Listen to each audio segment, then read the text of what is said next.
Hello, welcome back for another week of RJ's Betting Corner.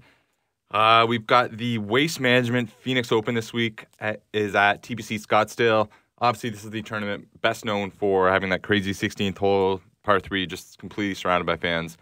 Something that's on the bucket list. Haven't had a chance to get there yet, but one of these years I will check it out. This course generally favors guys that hit it far, so the bombers, and if you're not a bomber, you have to be quite accurate with the irons and long irons, stuff like that. So traditionally, we've seen pretty low scores here, and we've seen not only bombers, but top name level players winning here. So we'll see if that trend continues this week. Last week, we got to give myself a little pat on the back. We kept the winning streak alive. Well, not really a streak, but it's 2 out of 3 weeks now that we've got the winner, 2 out of 4 total. The 1 week we didn't, we came second place. So we had Kuchar 3 weeks ago, Hadwin last week, he came second. And this past week we had Justin Rose in the top 5. So if you've been following and putting money on the top 5, you're probably feeling pretty good right now. I'm feeling pretty good because I've been putting money on it. We'll get into everything a little bit later in terms of how the year's been going and some of the matchups and all that. But for this week, as I said, the Waste Management Phoenix Open, one of the more fun, enjoyable, entertaining spots on the calendar. This is a pretty good spot on the PGA Tour calendar, going from Torrey Pines, TPC Scottsdale. Next week, we've got Riviera. So some good golf courses. Another good field. Not quite as good as last week. No Tiger, no Rory, but all in all, really good field, some really good players. Let's get into it. My top 5 for this week. And real quick, I'll go over what I'm going to be using for stats this week. I don't need to go into the whole spiel about my spreadsheet and how I do it.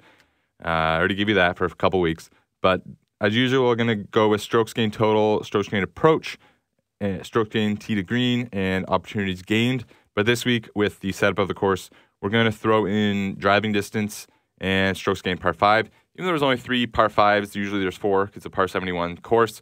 There's only 3 par 5s. But again, traditionally, those who have done well in this event have really, really taken advantage of the par 5s. There's a couple short par 4s too. So, again, really an exciting event to watch. One that attracts fans that aren't even really like big golf fans. So, I keep saying we're getting into it, but yeah, now we're actually getting into it. My top 5 for this week, I'm actually going to go top 6 because it was really hard to decipher between these players. And I have a bonus pick. He didn't make it into my top 5, but I really like Phil Mickelson this week. He's had really good history on this course. Won here a couple times and played really well a few weeks ago. So he's not in my top 5, but I am going to put some money on Phil at 30-1 to potentially win. I'm also going to add in Hideki Matsuyama as a 6th guy. He had to withdraw last year, but the few years before that, 2 wins and a 2nd. So obviously, something about this place suits his game. But my actual top 5, not too going in too far out on a limb with any of these picks. I know that, but it's just how the spreadsheet worked out. Sometimes it pops out some lower ranked players. Sometimes it pops out the top ranked players in the field. So I'm just going by what the sheet tells me. Justin Thomas is my number 5 golfer this week. He's sitting at 10-1. His recent form, we got him at 16th, 3rd, and 12th in his last 3 events. At this event, he's done some good, some bad. 17th, 2 missed cuts, and another 17th. So a little bit hit and miss on this course.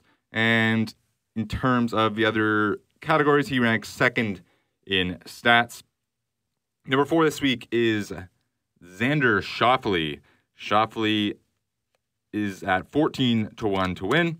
His recent form, really good. 25th, coming off a win the week before that. So 25th, 1st, and 8th in his last 3 starts. This event, he's only played it once. He finished 17th. So we'll see where that takes him. He's 4th in the simulator rankings and 6th in the stat rankings. Number 3 overall, Gary Woodland. I think he, along with John Rahm, are the only 2 guys that have had an every week this year. Gary Woodland sitting at 18-1 to win this week. He, recent form, 9th last week. He had an 80th the week before that, but a 2nd and an 8th in his other 2 starts. So all in all, in 2019, I think he already has 5 top 10s. Either that or he's going for his 5th this week. But 3 out of 4 last weeks are top 10s, 9th, 2nd, 8th, just that 180th. He won this event last year, so he comes in as the defending champion and sits first in the overall stat ranking. So look for hopefully a good week for Gary Woodland, especially after seeing that adorable video that came out today with a girl. I believe her name was Amy. Just a really cute video with Gary Woodland that came out today. So check that out if you haven't.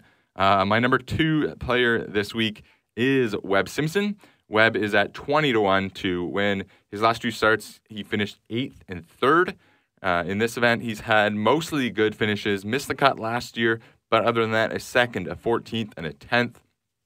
And and ranks top 10 in all 3 of my side categories. So that would be... he ranks top 10 in both of my side categories. Same ranking of 7th and stat ranking of 9th. And without further ado, my number 1 pick for this week, who I think is the most likely to win. Not much of a limb going out on here, as I mentioned, but Jon Rahm. Jon Rahm is only 6-1, and it always sucks betting on guys that are under 10-1. But, I mean, his recent form, 5th last week, 6th the week before that, 8th the week before that, 1st before that. So last 4 starts, 5th, 6th, 8th, 1st. Really can't get much better than that. That's obviously the best in the field. In this event, 11th the last time he played in it, 16th before that, and 5th before that. So 3 starts, all top 16s, 1 top 5. He is 6th in the simulator stats and sits first overall. Jon Rahm is the guy for me this week.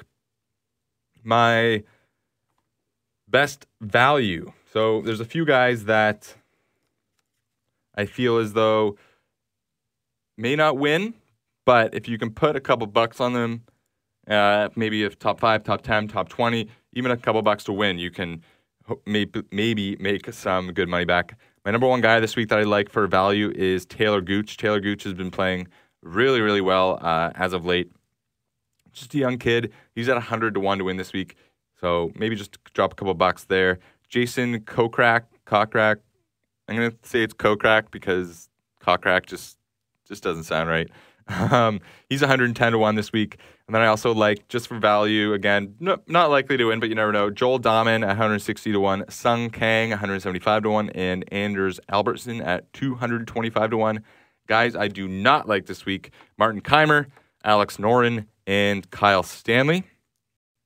So go one step past that and go to the matchups. So this is, as I've said before, where you got to put some money down on matchups because you're not always going to hit the winner. And although the winner is going to pay out big every week, you're not always going to hit that. So, I mean, I have it 2 of the last 3, but chances of that continuing on that pace for the rest of the year is pretty slim.